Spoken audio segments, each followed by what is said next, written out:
Good morning and welcome to the Monday Morning Marketing Podcast. I'm Esther. And I'm Melanie. And today we're talking to Samantha Kelly, aka Tweetinggoddess, about how to market a virtual summit. Welcome, Samantha. Thank you very much for having me, ladies. You're very welcome. Absolutely. It's a delight to have you, Samantha. And it's kind of like full circle for us, isn't it? It is. We met, Melanie and I met working with Sam. Mm-hmm. We were working on various events in person. Sam has done Women's Inspire Network events, Irish Biz Party Conference events, social summit. That's right. Social media summit. So many that this lady is a master of running events, and now she's taking her event online. Take on the world. Take on the world. Why not? I just want to interrupt you there and tell you I'm not a master of running events. If anything, it's my team that are the masters of running events. I just show up really and I just do the background stuff. But if I couldn't do any of it without my team, I promise you. Yeah. That was going to be one of our questions. Are you really super? Yeah, are you totally really superwoman? No, I'm not. Trust me. So it does take an army to get all these things together. Absolutely. Right. So the reason why we wanted to talk to you is you've got a virtual summit coming up very soon, haven't you, Samantha? What date is your summit? I do. It's very exciting. It's on the 21st of October. Because of COVID and everything that's happening in the world, normally we do our events in person, but I just said, you know what, let's just do it online. And that way we can have a global event that people can attend from all over the world. And it was only time, really. It was time that you did. Yeah, it was time. And this way, nobody's left out. Men and women can come along. And, we have actually got, I've been busy in the background building relationships with, we have the Singapore Chamber on board. We have the Irish Chamber in Philadelphia. We have the Irish Business Organization in New York. And we also have Canada on board as well. So it's kind of nice to, I decided to tap into my network. And that's what we all should be doing right now during this pandemic, is tapping into our networks and just saying, look, I'd love your support. I'm doing this. Could you help me with a retweet or sharing or something? And so I just did that, and I just got them all on calls and we had a chat, and there we go. And now it's huge. We've over 30 speakers now as well. So it's really important that we share advice with each other, because a lot of countries, we've had slightly different experiences, but then again, we've had the same experience with the lockdown, and then having to learn about online, having to learn about Zoom. And you know what was funny? I never used Zoom because I used to use Whereby, or I'd use Crowdcast, or, there's so many different platforms, but all people were talking about was Zoom, so I thought it was quite funny. So I've had to start using Zoom more than I want to, but at least now people know what a Zoom is. They know that it's possible to build relationships and friendships online. Yeah. And this is something that you've been advocating for years, of building relationships online. So take us back to the start. The start was about 2011. I started my own business, Tweetinggoddess. I was a lone parent on social welfare, and my father had just passed away. So I was kind of in a place where, you know what, you only live once and life is too short, kind of headspace. And my daughter at the time, she got her first period, which is a really awkward milestone for girls. And I just felt sorry for her. So I went to the shop to buy her some kind of gift set that I could give her, a beginner's set or whatever. And I was really surprised to see there was no such thing. And I was like, oh, that's weird. And so, so there and then in the supermarket aisle, I decided, okay, I'll do it. So I had no money. I had no business experience. I had barely a Facebook page, and I just started Tweetinggoddess, which was a gift box for girls. But because it was such a taboo topic, it got a lot of attention. So I just started emailing journalists about it, and they were like, oh my God, this is going to cause such controversy. And so I ended up on all kinds of shows and BBC and everything. And I just realized from marketing that business that I was pretty good on Twitter in particular. And also I was lonely at nighttime when the girls would go to sleep, and I just thought I was just chatting to people, but actually I was building relationships. I didn't realize. So that's really how it started. And then when I sold Tweetinggoddess, I appeared on Dragon's Den and things like that. And I was on TV a lot. So my profile, I got a lot more followers. And I suppose I just wanted to talk to other women who were like me as well, and men who were in business. So I started creating little communities of businesses. So Irish Biz Party was the first one, which was a hashtag on Twitter. And I just saw a lot of magic happening. And I realized, actually, this is really powerful when you get people together, like-minded people, that magic happens. And it is magic, because I just love the buzz of seeing people connecting and someone getting a big sale as a result of a retweet I've done or something, and it's just really nice. So really that's where it started. And now, thank goodness, I've established myself as a Twitter expert, because there's so many social media experts and Instagram experts and Facebook experts, but there weren't many Twitter experts. So thank God I just happened to, a lot of it was luck, but a lot of hard work as well. I was going to say it was definitely hard work, because you did put in some hard graft, Samantha. Myself and Esther have seen you build your community, and because we've worked alongside you as well, and so we know how much work you put in. But now you're an influencer and you're topping, charts all over the globe, which is quite an achievement. That was so funny, really, because but Melanie, you helped me as well, don't forget, because remember I wanted to go to that conference in Manchester, and you told me you were going to a conference in Manchester, and I said I'd like to go to that. And so then we barely knew each other, and we both hopped on a plane. I hate flying, and you had to watch me have some kind of hissy fit because of the plane, and then we ended up staying in but actually what I did was I reached out to the people in Manchester and said I was going over, and was there any speaking slots? And I happened to end up on the stage then on a panel. So that's so really jammy. But I asked. So jammy. Was that the same Manchester event that I won the ticket to? Exactly. That goes back 5 years now. Exactly. So that was my first time at an event outside of Ireland, speaking on a stage. Now I was only on a panel, but I made enough of an impression, I suppose, during the day as well, with tweeting and stuff, that it kind of got me into that whole space of and I saw other speakers and I went, maybe I can do that, and I thought. And one particular speaker, I went, I can definitely do that. So I said, right. So, it was just started there, really. And then Esther, we hadn't met until that day. And it was through British Biz Party chat, which I was running. Yeah. So, it just all connected together, connecting the dots. And that's what I do a lot of. But I remember, meeting you, and then you started working for me afterwards. So, it was worth your while to make that. Well, I don't know. Esther sees me at my worst and my best, right? So we won't say anything about that, but Esther is the most patient person I've ever met, because, we've been through the snappiness, we've been through the, the hard times and the really, really good times. And Esther has been a huge support in the background, because you wouldn't see Esther in front of the camera much or stuff like that, like I would be. But she is in the background, doing the website and all of that stuff. And she's done both my websites, and I highly recommend if anyone needs a website. And she knows her stuff. And I need to surround myself with people like that know stuff that I don't know. Like Esther would say to me, oh yeah, code and back end and this and that. And I'd be like going, okay, Esther, I have no idea what you're talking about. I'll just give it to you to do. And that's it. And that's important, that any business owners listening think, okay, you could spend hours making your own website, but why should you? Focus on the stuff that you're really, really good at, and focus on that, and just pay someone. It's worth the investment to get it done right, get it done slick, so that you can focus on the stuff that you're best at. Thank you, Sam. Thanks very much for that. Wow.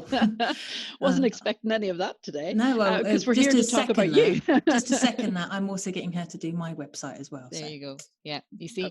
And then, and Melanie has supported me too. I mean, if it wasn't for, Melanie sponsored one of our conferences. So, it's important that we surround ourselves with people who can add value as well, and that can help us to achieve what we want to achieve. But also it's about bringing them with you, and helping them. Like Esther, I've often referred business to you, and, it's about not forgetting that who are the people that have your back, and making sure that you reward them in some way. And, you know, it has been tough financially. Everybody has suffered, I think, the past few months. And it's about loyalty. You know, at this stage, I think a lot of people have been tested. Their loyalty has been tested because some people can't get paid on time. And even me, I was like, oh my God, I mean, this is just, I was like, will I get a job? You know, but then when I put up a post saying I was thinking that, guess what? I got inundated with business, because you know what, people thought I didn't need business. People thought that I was okay and I didn't need any work. I was like, I want work.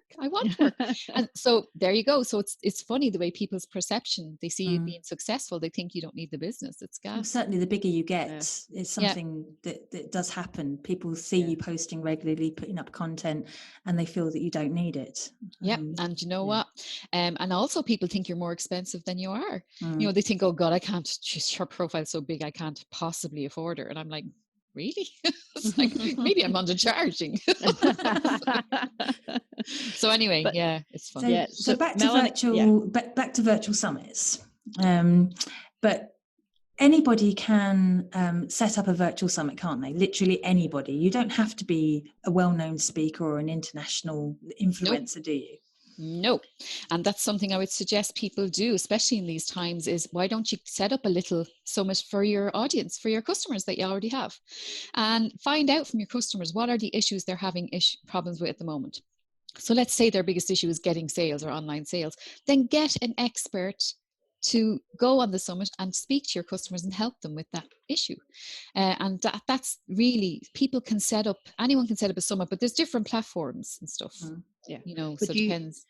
You have a large audience. So is it from your audience that you choose your speakers, or do people come to you and, you know, you have an audition that they have to go through? How do you choose your speakers? This is interesting. I probably do it different to everybody else in the world. I watch people on Twitter, and I watch how they behave, and I watch who's bitching about who, and I watch about who's adding value and who knows their stuff. And sometimes what I do is I suggest would they like to do a webinar for my Women's Inspire network first. And then if I find that that's really cool, next thing they're on my radar as a speaker for my conferences. I usually try and choose Women's Inspire members as much as possible. I like to give the underdog a chance. So if there's someone, like I know that when I was speaking to the chambers about coming on board and stuff, or I often said, look, do you know anyone that needs a boost? You know, because I do like to give someone a chance that hasn't had a chance on stage before. And I did that with Helena and with Miriam. And, you know, over the years, I try and give one member a chance at the stage that they would never ever dream of being on stage. You know, I'm still trying to get Jackie from Soulscribe to get on, but you know, it's like people like that, you know, that wouldn't normally, it would be like, no way am I getting on that stage. But if you give them the chance, sometimes they can actually be the most popular speaker of the day. So yes, I choose my speakers just from relationships I've built.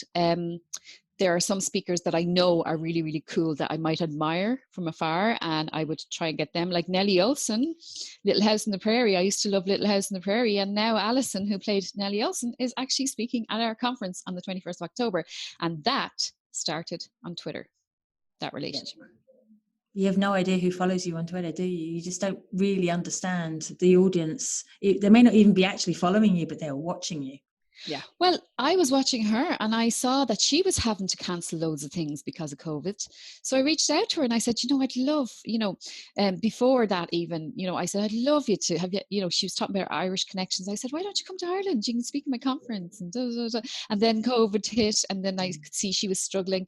And I said, look, you know, why don't you still do the conference? I'm going to do it online. So do you want to still do it? And she was like, yeah. And then I helped her. I showed her how to use StreamYard and stuff. So I did a 1-hour session with Alison, which was really funny. So, you know, we're kind of on very good terms. So it's like, she's just a human like the rest of us.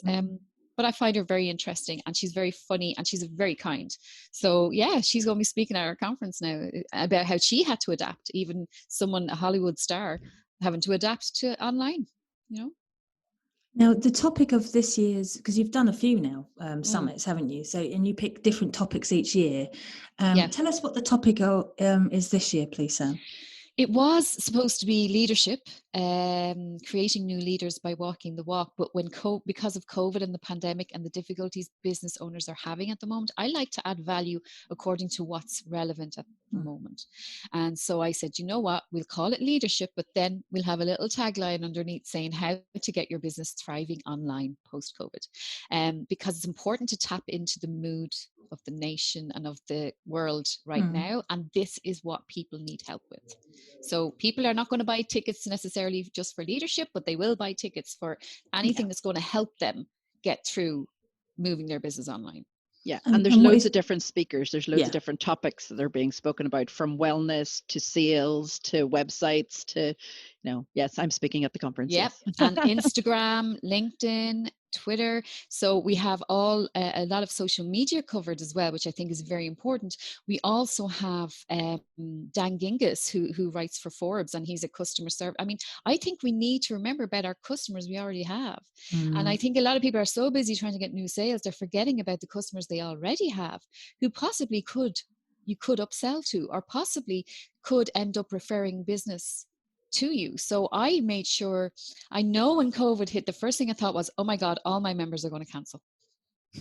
I did. I thought, that's it. No one's going to have money. So I said, hang on, what if I add more value? Then they won't cancel.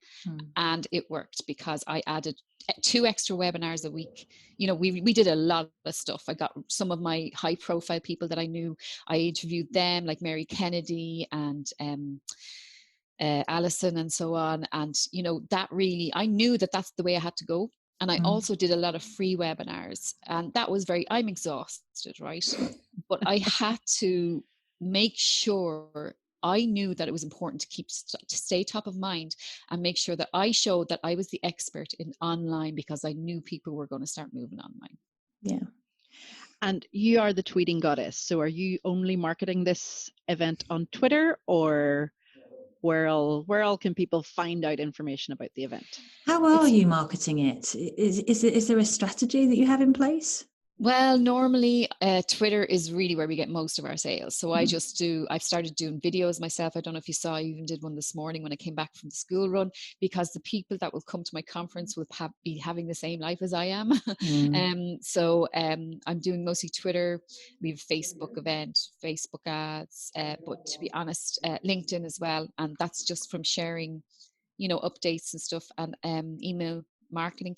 But it's always Twitter. I just stick them with what works for me and like it might not work for someone else, but because I have 55,000 followers and I have people watching and I have a lot of leads there that I know I can go to that probably just haven't had time to buy their ticket yet, I just build relationships and I just suggest, well, why don't you come along? And then next thing they buy a ticket. When I put a video up of me, sales come in. The biggest tip I can give today to anyone listening to this is do a tweet at 8:30 on a Saturday morning, or 8:30 on a Sunday morning, if you want to sell tickets to something. That early? Blimey. Probably you could do it earlier too. But yeah, but I often do that, and I would always have a tweet going out at that time, because I think people are relaxing after their busy week. They might have forgotten about the conference. They meant to buy a ticket during the week, but they're sitting there with the kids. One is having a lie on either the mom or the dad, and the kids, they're watching Barney and they're on their phones catching up and seeing what's happening. Barney's got a mention. Wow. See, everybody can get a mention on this.